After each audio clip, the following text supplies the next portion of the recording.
والله خلقكم من تراب ثم من نطفة ثم جعلكم أزواجا وما تحمل من أنثى ولا تضع إلا بعلمه وما يعمر من معمر ولا ينقص من عمره إلا في كتاب إن ذلك على الله يسير۔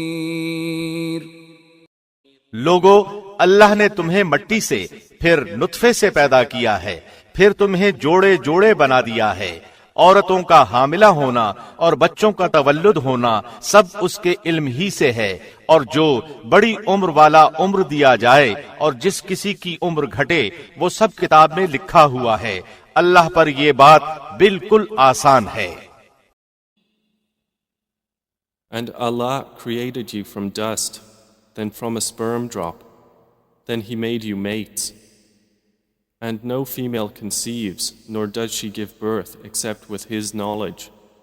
And no aged person is granted additional life, nor is his lifespan lessened, but that it is in a register. Indeed, that for Allah is easy.